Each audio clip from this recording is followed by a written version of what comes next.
And so thank you so much for joining the Chelsea Professional Women's Club this afternoon for its presentation on tax filing tips. This is our second virtual event that we've hosted. And certainly while we would have preferred to see you all in person, since one of the objectives for the Chelsea Professional Women's Club is to better network and get to know one another, I must admit that with all the snow that we've had over the past few days, it's quite convenient to sit at our desks. And as we alluded to earlier, maybe you're enjoying some lunch. So certainly this is a nice format, despite the fact that it would have been nice to see you all in person. And so our intention is to continue with some additional virtual events as part of the Chelsea Professional Women's Club over the next few months. So we'll just to let you know to keep an eye out for any future event invitations that come through. And one thing I wanted to mention is that we really try to curate the content in a way that's really relevant for our members. So if you have an idea for something that you've really been wanting to learn about, please feel free to reach out to us, because we'd like to put together sessions that are really relevant to our audience. So happy to take feedback on ideas that you might have for some events. And so for this upcoming presentation on tax filing tips for women, I'm really excited. I've had the chance to partner with two colleagues in particular to plan today's event. Myria Gray, who is our Community Education Officer. You probably know her already if you've participated in any of our other classes. She delivers a ton of content throughout the year and has adapted very, very skillfully in the new virtual environment. And then as well as I'm partnered today with Kathleen Ringler, who's our financial advisor from our financial services division of Chelsea Groton.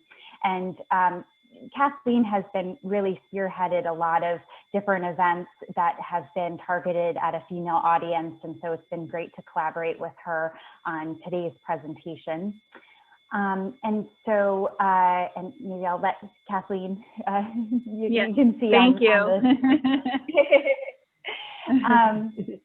And so before I turn it over to Laura, I just wanted to mention two quick things. So you'll probably see that this Zoom is being recorded, but I just wanted to let you know that only the speaker will be visually recorded. And the other thing I wanted to mention is that I have a few quick announcements following Laura's presentation. So if you have a chance after Laura concludes her presentation, I'll just have a few additional announcements to make. So with that, I have the great pleasure of introducing Laura Bulas, who's a CPA. She's been a wonderful partner with Chelsea Groton, having given some presentations in the past, and she's worked with Mary on those, so maybe her face will look familiar to you. Laura Bulas is a certified public accountant and partner at Van Bulas & Co. LLC, a full-service accounting firm in Niantic, Connecticut. She has over 25 years experience in both private and public accounting, working with a very diverse client base. She is QuickBooks Online Pro Advisor and helps her clients with both QuickBooks setup and ongoing maintenance. And so with that, I will turn it over to Laura for the presentation on today's tax filing tips for women. Thank you, Laura. Thank you, Alexis. Very nice. So thanks for taking care of my introduction. I appreciate that. Let me see. Oh, am I back here? Here we go. I am going to attempt to share my screen with everyone. So let me just do that now. And let me know if you can see that. Yes. You can see, okay, perfect. All right, just put this up here. All right, so today we're going to be talking about tax filing tips for women. Some of these tips will apply to everyone. It's just good practice to do certain things, but we will touch on topics that are for women specifically, with different lifestyle changes that you might have going on, or just questions that you might have about your situation. So with that, Myria, would you mind putting up the first polling question for everyone, just so I can kind of see where what people might have going on this year. 2020 has been a challenging year for many folks in a lot of ways, but we've found in the office that people have been coming in, even though it feels like the whole world is on pause, things are still going on for folks. I mean, people are still having babies, people are still getting married, people are still getting divorced, and all sorts of things are happening. People are also starting new jobs and leaving jobs as well. So I see coming up that applies to some of you folks. And that also some things have stayed the same, which is kind of nice when everything's changing. The first slide is just something that I have here, that things that all folks should do to get ready for tax season each year. So one thing you want to do is always keep an eye on your tax withholding. If you have a job that withholds tax, where you receive a W-2, if you're self-employed and you make quarterly tax payments, you're probably more likely to keep a closer eye on that. But sometimes people who are working, they just forget to watch that. And in 2018, many folks got a surprise when the tax tables changed and the withholding tables changed. So it's something you just want to keep track of. You want to keep your tax records organized. People ask us all the time, how many years of tax records should I keep? And everyone kind of says the rule of thumb is 7 years. 7 years is great. Just so you know, if the IRS were to audit you, the most they can go back is 3 years unless they find fraud. So typically you would never need all 7 of those years. But if you're keeping that, you definitely don't need to keep things beyond that. Knowing what your filing status and dependent status is can help you with your withholding. So that's something you want to keep an eye on. We'll be talking about that a little bit later in the program. And being prepared for tax credits and deductions. Those are usually enacted by Congress and they don't always stay the same year to year. So it's important to know there were some things that were in effect last year that you're going to find out are not in effect for 2021 later in the program as well. So it's important to do that. Saving for retirement is a good idea always, regardless of whether you're doing it for tax savings or just for your personal. And these folks at Chelsea Groton can help you with that and let you know how important that is. But it's always a good idea. And if you're looking for a tax deduction, there's often a way to put away some retirement money to get a little bit of savings there. And lastly, something that's, important nowadays, especially, is that you want to be aware of cybersecurity and making sure that, if you're keeping your records electronically versus paper records, that you're doing it in a secure fashion and you're keeping your computer secure as well. We've had quite a few folks who have had identity theft and things like that. So it's very important to keep an eye on that stuff for sure. I'm sorry, I went too far. All right, so the first topic, checking on your withholding. So I did see that someone did check that their relationship status had changed. So if your relationship status has changed, you might want to take a look at that and fill out a new W-4 form at your job, which is this form right here. Whoops, I'm sorry. If you've seen, I don't know if you've seen this or not, but it's a lot different than the old form that we used where people selected a filing status and then selected a number of exemptions. That is not the case anymore. Now, what you're doing is selecting a filing status as we used to, but since the tax returns no longer account for exemptions, that's not included on the new W-4 form. So they have other questions, such as if you have multiple jobs, and you can do a little calculation down here with your dependents. If they are under the age of 17, there's a child tax credit. If you qualify by income and some other items. We sometimes have folks come in and what we do is actually calculate, we project their tax liability for the year, and then we calculate their withholding based on that instead of just simply going by the filing status, because that just using the filing status doesn't really take into account any other income producing activities that you might have going on besides just your job. Sometimes people have rental properties, sometimes people have some self-employment income, or sometimes investment income and things like that that can affect what your tax liability is at the end of the year. So sometimes the form just doesn't account for all of that. I wanted to mention that if anyone has any questions as I'm going through the presentation, that you can feel free to put those in the chat, and I will get to those as I can. If I can't get to it during the presentation, I will answer them at the end. But if you have a question about something that I'm talking about, feel free to just put that in there and I will address that for you. Okay, so your filing status is an important item on the W-4 form. So if your filing status has changed, for example, from single to married filing jointly, that's something to think about. Might want to fill out a new W-4 form at work, or even if you're married filing jointly and you've decided that going forward, you might be married filing separately for whatever reason. Occasionally we find with folks, most of the time when people come in and they are married, it's advantageous to file married filing jointly. But sometimes in certain circumstances, it works out to be more advantageous to file separately. So it's important to take a look at that and see if that works for you.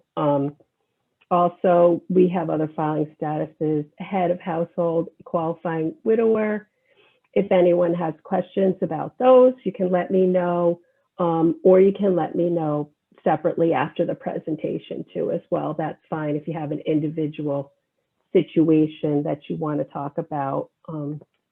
But it is definitely important to identify which is best for you. Okay.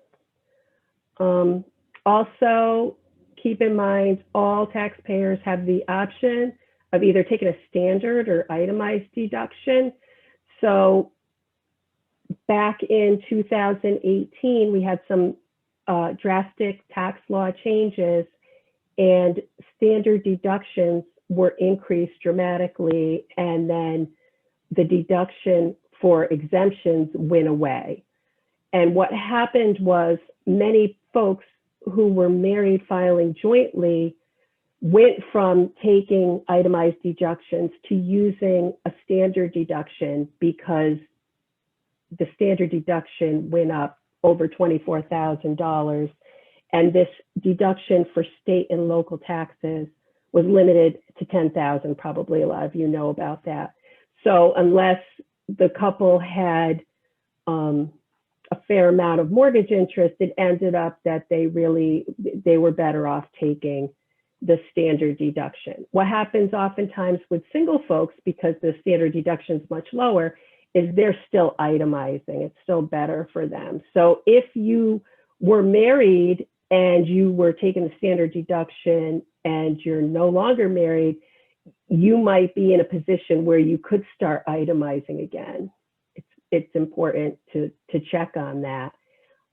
Something that was passed in the most recent Tax Act that passed in December is that Congress said that because when this itemized deductions were reduced and not as many folks were doing it, some people found that folks were not contributing to charities the way that they did prior to the Tax Act. So just in December, you'll see, if you look at the tax form, there is a line item for charitable contributions for people who are not itemizing deductions, and people can take up to $300 this year in charitable contributions.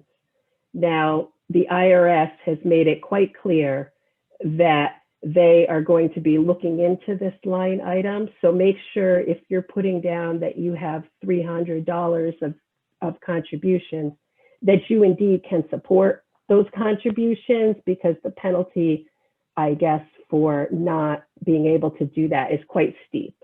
But it's interesting. So it would have been nice maybe if people knew about it before the year ended, but it is a way for folks who are making contributions to still be able to deduct those, which is quite nice. Casualty and theft losses are still a miscellaneous deduction, but those of you who are working from home may or may not be reading online that you can take those expenses as an itemized deduction. That is not true. Okay, folks who are working from home that are independent contractors or self-employed can take a home office deduction, but folks who are working for a company receiving a W-2 cannot. Okay, so I know there are a lot of articles flying around out there saying that people can, but that is definitely not the case. I don't know if anyone has questions about that, because that's been a big topic for people calling in the office to ask about. Go here. Okay, so here are the I didn't change it. Okay, for the end of 2020, if you're under 65, so the standard deduction for single or married filing separately is $12,400. For married filing jointly, it's double that, so $24,800. Head of household, there's a little bit of a split there, so it's $18,650. And a qualifying widower, who's the person who would have been married, there's a couple of little criteria there, but in any event, they can still take the married filing jointly deduction. If you're over 65, you get a little boost, okay? So it's a little bit extra, and you can see the numbers there, and you can see married filing jointly. If only one person's over 65, you get 26.1, but if you both are, you get 27.4. And that's why a lot of folks are not itemizing anymore, because that's pretty high amount to have for deductions for just taxes, the 10,000, and then your mortgage interest, and then medical expenses as well. Muriel, do you want to put up the second polling question for folks there? Okay, so we're going to talk a little bit about retirement and why it's important. Oh, okay. Okay. So it looks like no one paper files anymore here, according to this polling question. But you would be surprised when people come in and bring in their paper filings. It happens more often than you think. Okay. All right. Okay, I think that's good there. All right. So it looks like most of you do your taxes on your own with the tax software, so that's great. And then about a third use someone to prepare them, so that's excellent. Let's see as well. All right, some of the tax credits that are still in effect for this year, one that I don't know if everyone knows about or not, is the child tax credit. So currently the child tax credit allows most folks to take $2,000 credit for each child that they have under the age of 17. And then after 17, if your child's still dependent, that credit drops down to $500. There's been a lot of talk in Congress about raising that amount, at least for the next year, maybe a couple, just to help folks that have been impacted negatively by everything that's going on. And we'll have to see if that goes through or not. It's hard to know for sure, but I guess time will tell what's going on there. Also the same with the child and dependent care credits. That's a credit that folks can take if you use dependent care. So that's daycare centers. It could be an individual in their home, anything like that. If you're in a situation where you and your child's other parent are alternating, claiming the child, if you're not filing together, then the person who's claiming the child is the one that gets to take the child independent care credit, regardless of who is the person who actually paid for the child independent care. So that's important to know. Folks don't always know that, and they sometimes get a surprise there.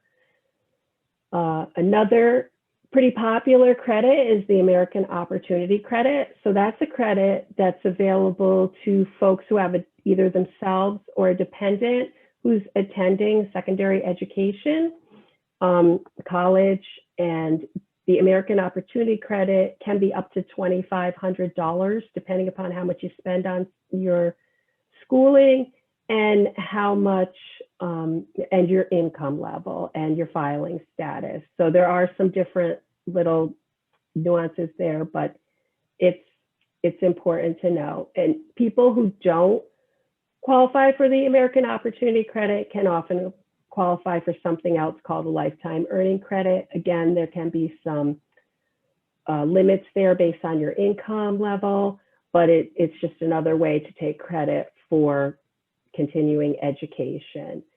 Earned income credit is a way for lower earning folks to get credit on their taxes, basically just for working. That's why it's called earned income.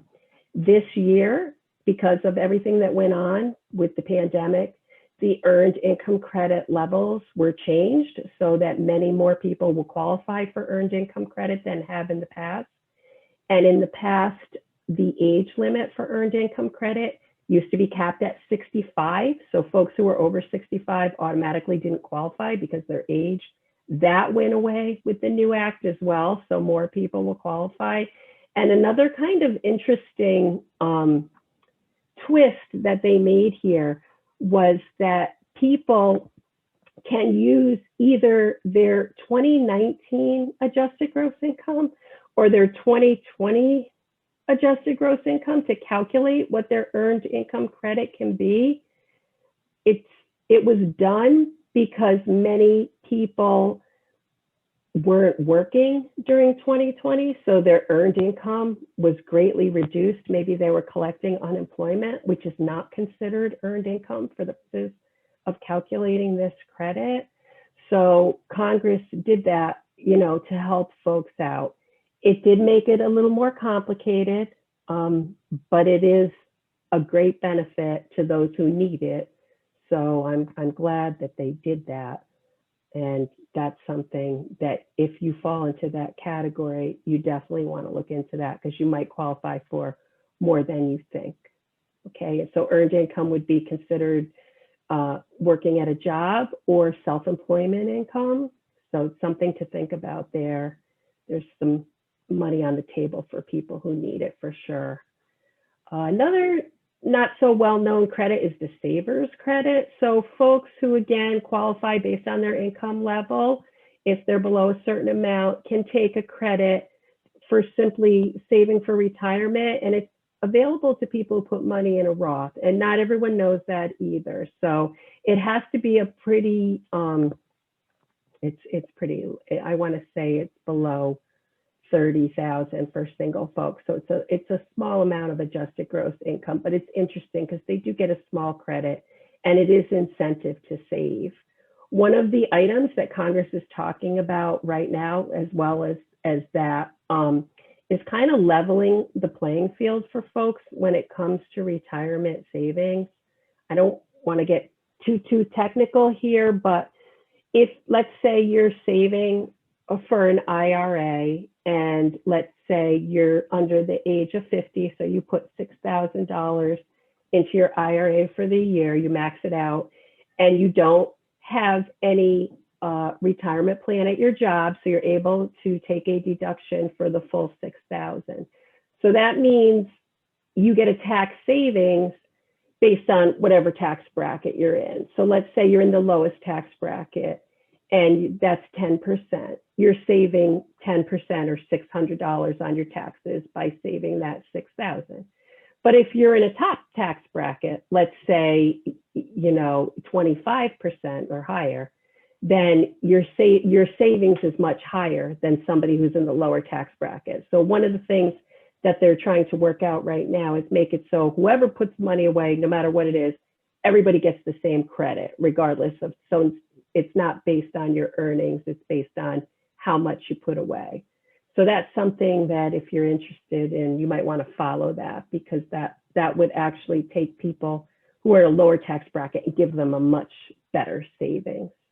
So that's interesting.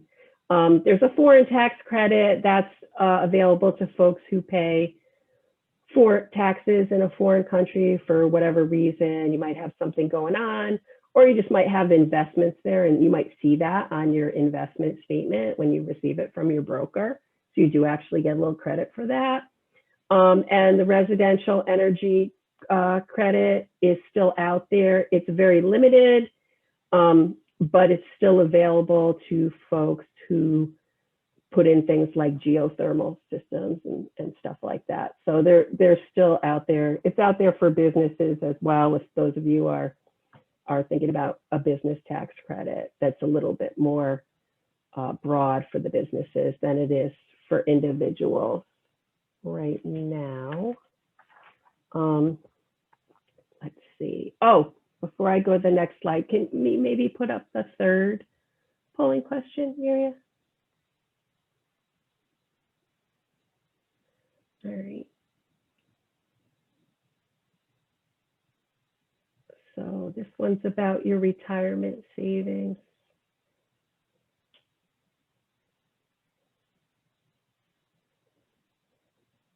Okay, let's see, people are at, okay.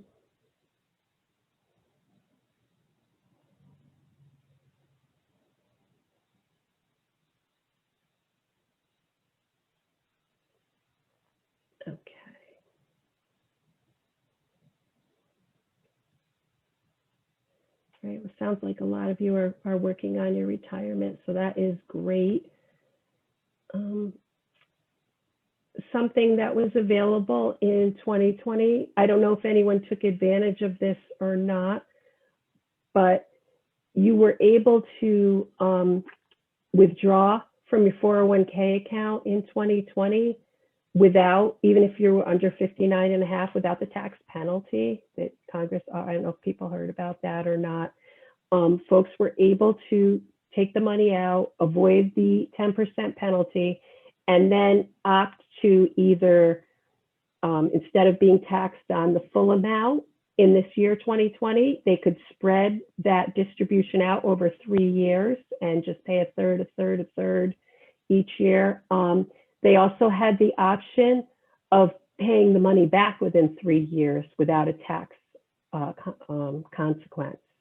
So that was great. That unfortunately did not get expanded to 2021. We were kind of hoping it would, because I feel like people are still struggling and looking for extra cash and not really needing the tax consequences. But I don't know. I mean, there is a new package on the table that they're voting on, as you folks know, and maybe it'll come back. But if it does, it's something to think about if you're in a position where you could use the money, but you think you might be able to put it back, because that's pretty generous.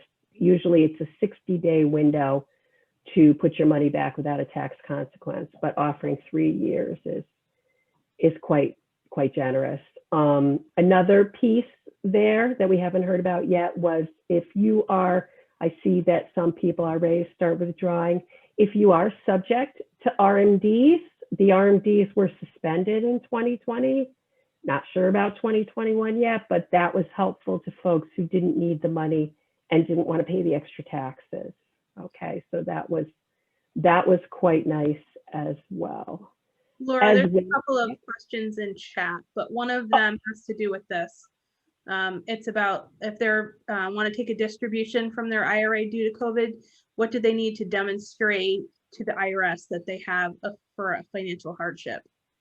Well, as of 2021, you have to be in a designated federal disaster area. And we actually were talking about this in the office this morning. We were kind of saying, isn't the whole country in a federal disaster area because of the pandemic? I mean, shouldn't everyone qualify for this?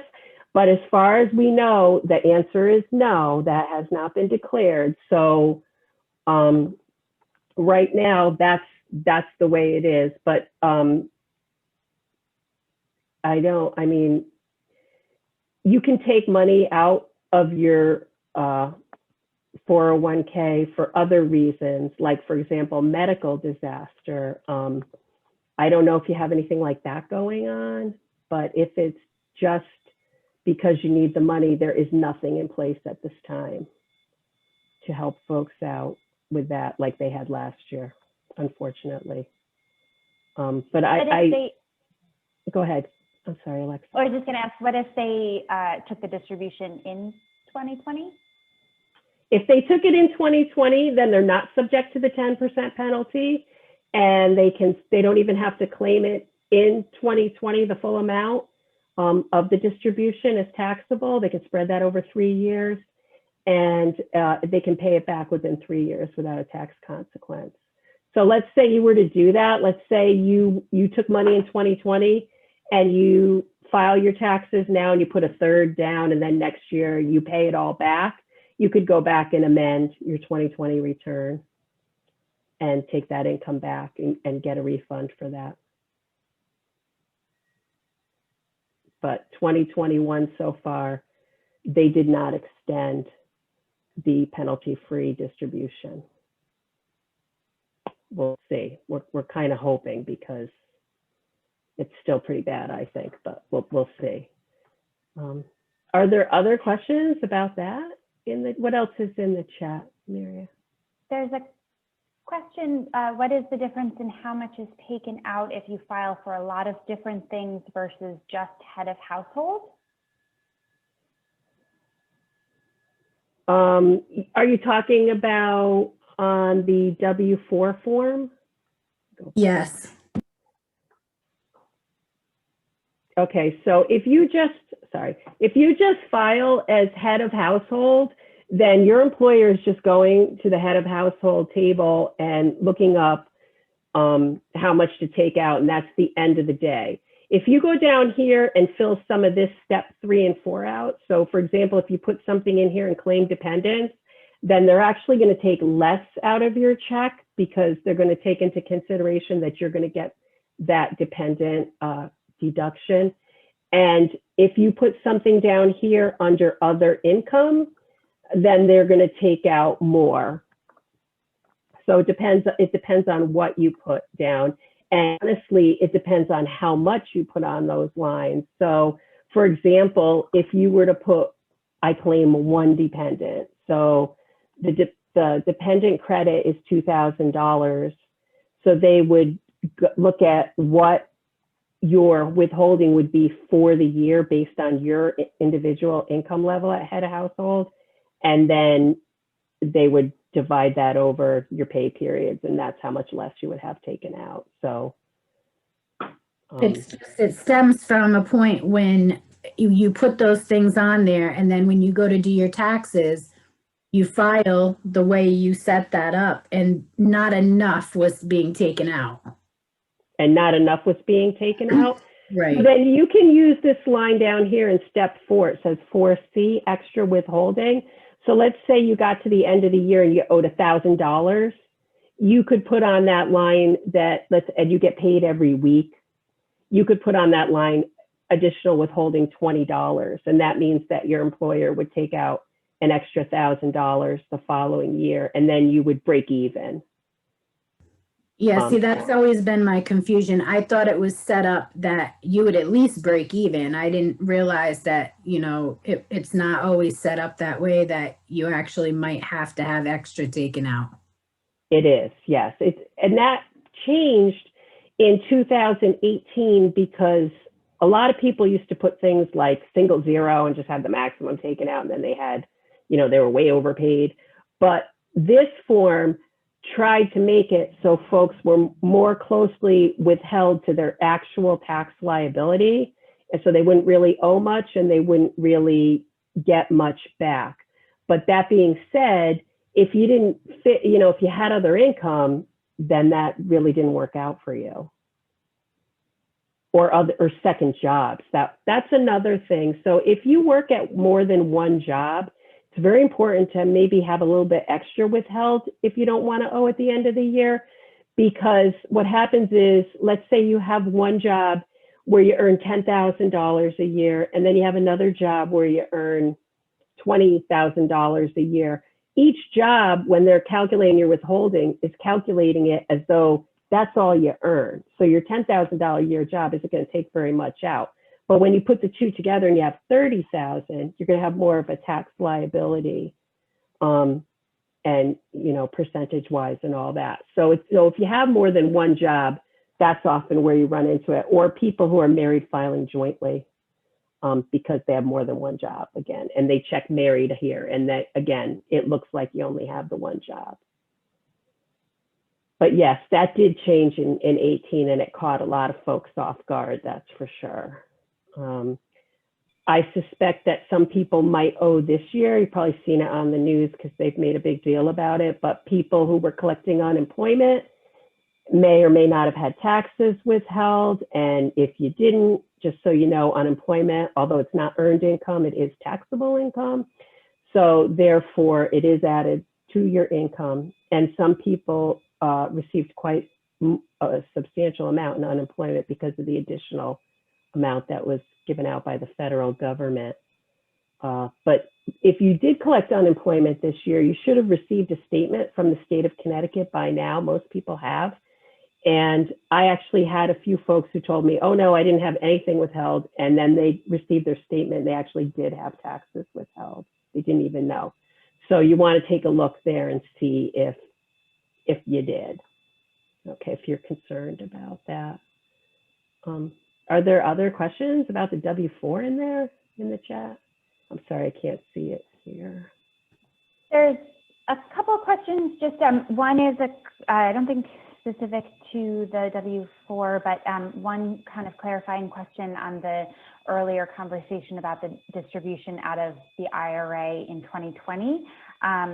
The question is, what the IRS is stating is a hardship in terms of how do people prove it is a hardship due to COVID in making the claim that they're taking the distribution because of a hardship? Like what kind of proof do they need to show to the IRS? Well, certainly if there's a loss of income, that would be substantial for the IRS, or an increase in expenses for whatever reason.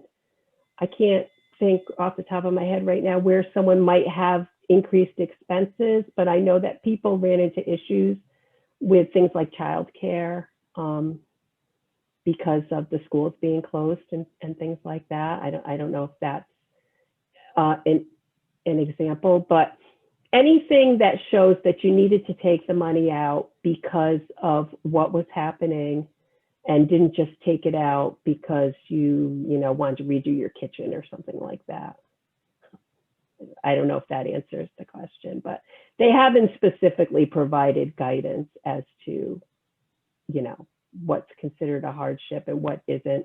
I'm under the impression that anyone who took money out in 2020 is not going to be subject to the 10% penalty and can spread the income over the 3-year period or pay it back.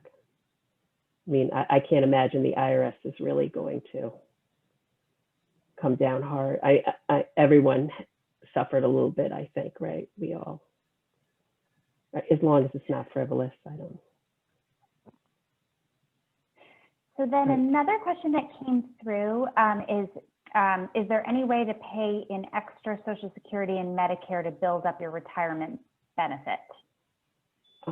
Unfortunately not. I mean, you can do that with your earnings, but otherwise, no. And you could put your own money away for retirement, which I think would probably be a better bet, honestly.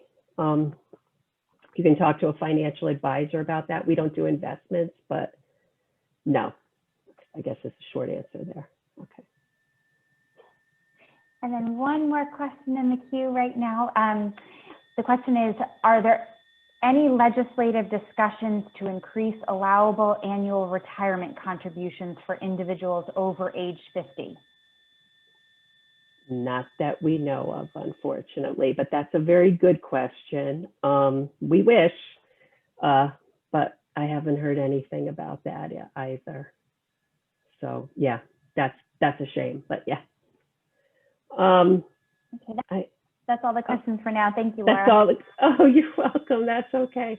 We're going to talk about retirement anyway, because I think as women, it's really, really important to have your own retirement. I mean, if I could just pause and tell you that the number of women who I have come into the office who later in life, go through a divorce and end up having to go back into the workforce, and they always, no one ever thinks it's going to happen to them, or even a tragedy, and they either don't know anything about the finances, or they don't know what their husband has done. They don't have their own savings. It's tragic. Okay, so honestly, if there's anything you can do to have your own savings, I would encourage you to do that and really, take care of yourself there. It's really, really important. And if your husband is managing all of that, I think it's important to know what you have. I mean, we literally have had women come in and say they don't even know what accounts their husband has. It's frightening. Okay, so it's just, I can't stress enough how important it is to really have a handle on your own retirement, for sure, your own Social Security payment, all of it. There's nothing more important, I really think. If you have a 401k at work, you should absolutely be contributing. And if your company matches the 401k, I'm sure you've heard this a million times, you should be contributing enough to get the match. It's free money on the table for you, and it adds up. You don't save for retirement in a minute. It takes a long, long time. So you should absolutely be doing that if you can. Many folks can't because they work for small companies that don't offer a 401k, or they work for themselves. If that's the case, traditional IRAs are good. Those are tax deductible, so that's why we push those a little bit, where Roths are not. But in retirement, Roths are non-taxable all day, every day. So no matter what you put in there or what you earned, you can take it out. It's like having money in your mattress, basically. You never pay tax on it, and that's great too. So if you're at an income level where you can contribute to a Roth, I encourage that as well. It's important to know for tax purposes that whatever your contribution limit is, you can contribute to a traditional and a Roth IRA, but you are limited to that amount. So what I mean by that is if you're under 50 and the IRA contribution is $6,000, you can contribute $6,000 total between the two. You can't do $6,000 to a traditional and then another $6,000 to a Roth. It's $6,000 period, but you can split it up. So that's kind of nice. We had something pass in the last couple of years called the Secure Act, which I don't know if everyone knows about this or not, but the Secure Act raised what's called the RMD. So the RMD stands for Required Minimum Distribution. And when you get to a certain age, because you've been putting money away tax-free, the IRS says, well, now you need to take that out because we want our tax dollars. So it used to be 70 and a half. It's now 72. So that's important to know for people. It's been pushed up a little bit. So if you're still working and you don't need to take the money out, or you just don't need to, you can push that off. It allows part-time workers to participate in programs at work, which was not allowed prior to the Secure Act. So that is important to know. If you are at a company that offers a 401k and you're part-time and it hasn't been addressed, you are allowed to participate in that now. The Secure Act also eliminated something called the stretch IRA. So what happened was if someone who had an IRA passed away, another person would typically inherit that IRA. And what happened, let's say someone who passed left the IRA to their, 5-year-old grandson, for example, then what would happen is the 5-year-old grandson would have to take required minimum distributions based on their life expectancy, which let's say that was, 90. So they would take the balance and say, okay, over 85 years, you have to take this money. And at the end of the day, what's happening is that little boy or girl is taking only, a very small amount out every year. This Secure Act changed that and said, no, from now on, anyone who inherits an IRA, no matter how old you are, you have to take that money out within 10 years. Okay, and that's so basically they could get their tax dollars. If you inherit an IRA and the balance is significant, that could affect you because you now have to take that money as income over the next 10 years. So it's important to know. If you inherit a Roth IRA, just so you know, that would not be taxable. So it's important to know if you're in a position where something like that might occur. The Secure Act also placed a provision because we do have certain exceptions where folks are able to take distributions without the 10% penalty, even if they're under 59 and a half. And they added another provision with this act, allowing new parents to take a distribution within 1 year of the birth of a child or the adoption of a child. So that's new, that was not allowed before. But that is a reason that you can take from your retirement account without the 10% penalty. You still have to pay the tax, but you don't have the penalty. Okay, let's see.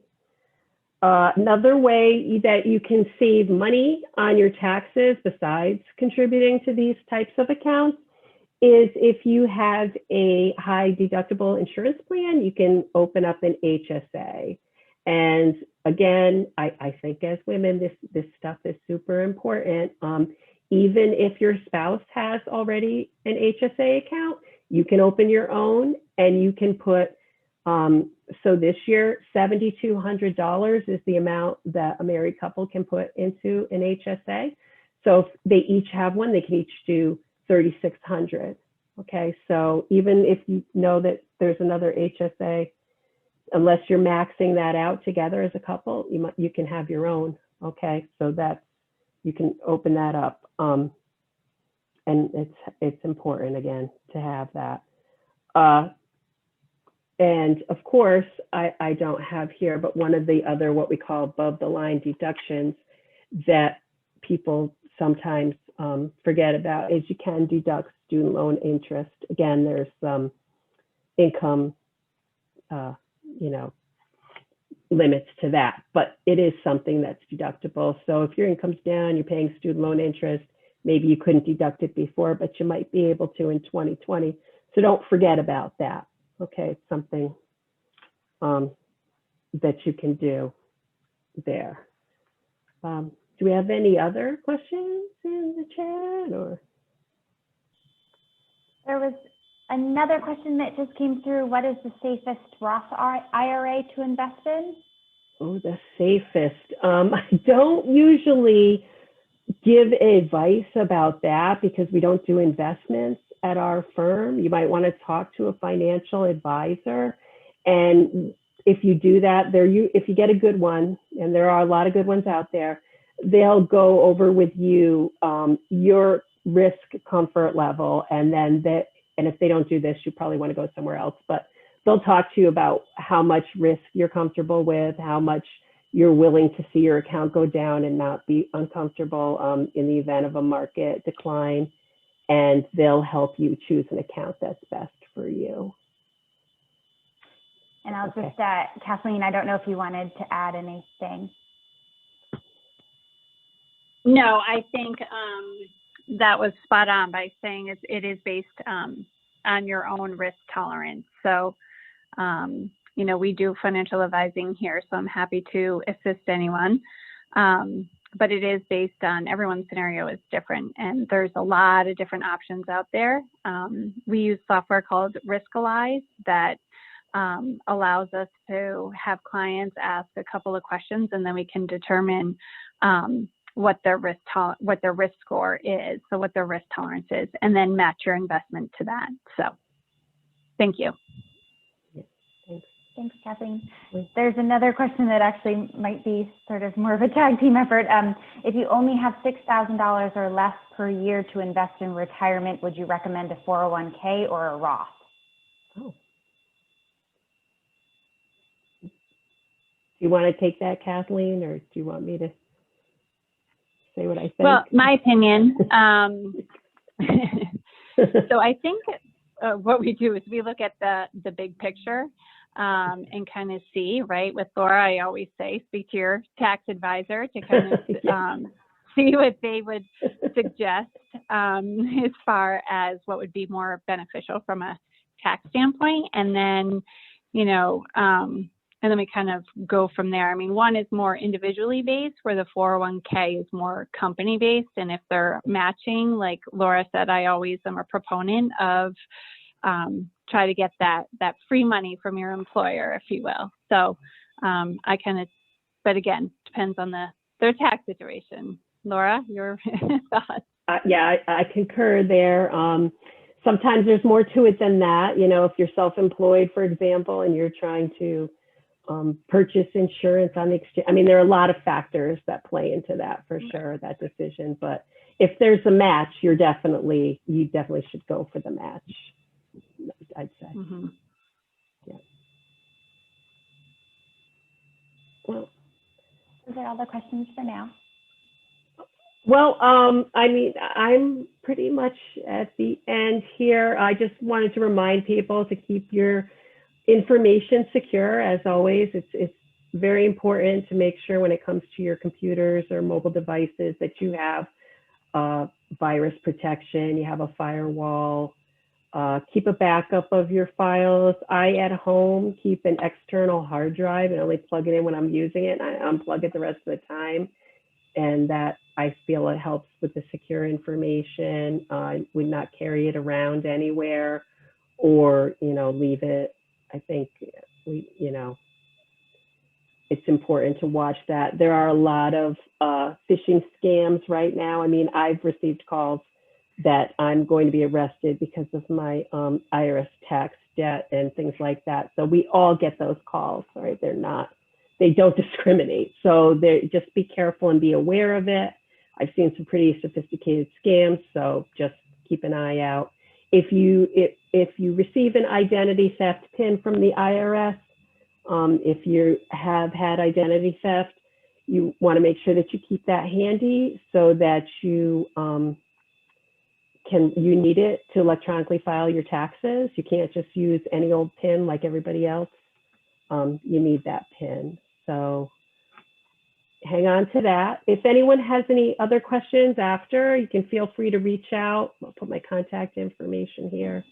But I just want to thank you very much for attending today. It's been a pleasure to speak with you, and good luck with your 2020 taxes. Thank you. Thank you, Laura. That was wonderful. Thank you so much. You're welcome. You're welcome. That was very educational to all of us. So I wanted with that to just make a couple quick announcements if you have a moment.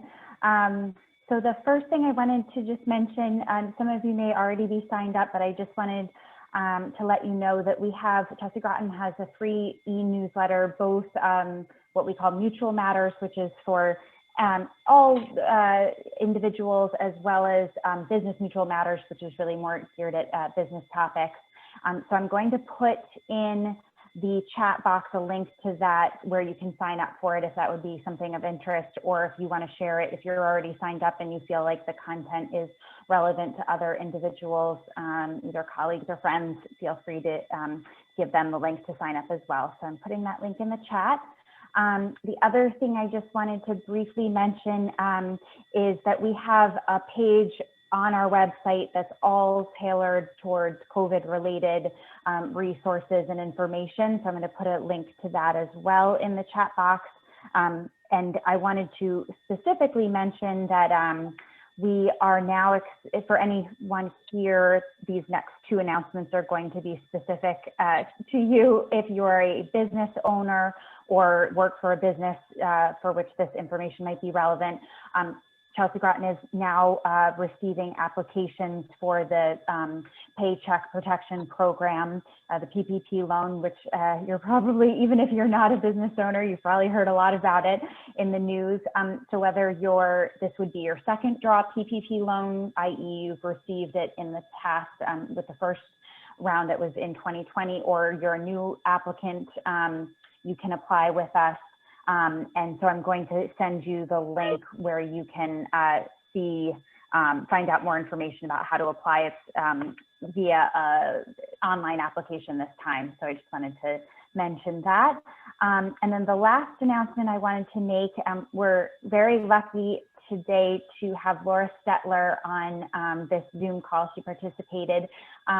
Laura is the program manager for the Southeastern region of the Women's Business Development Council, and they've just launched a really exciting equity match grant program that's specifically for women and minority-owned businesses. So I wanted to just kind of turn it over for a couple words from Laura about the program for any of you who, for whom this might be relevant. So Laura, are you still there?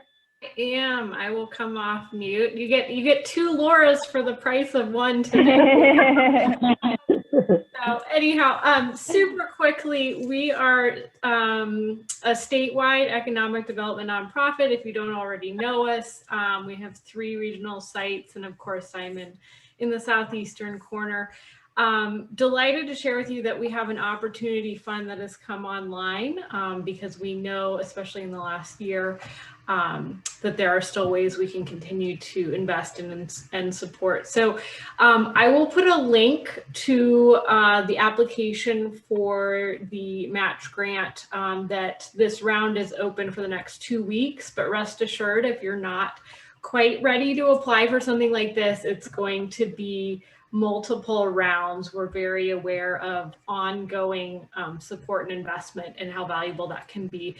There's some pretty clear criteria, so I'll just put the page, and if you have any questions when you go check that out, if it's a match for you, I am happy to get you connected with anyone on the team to look over any materials or go through anything you might have questions about.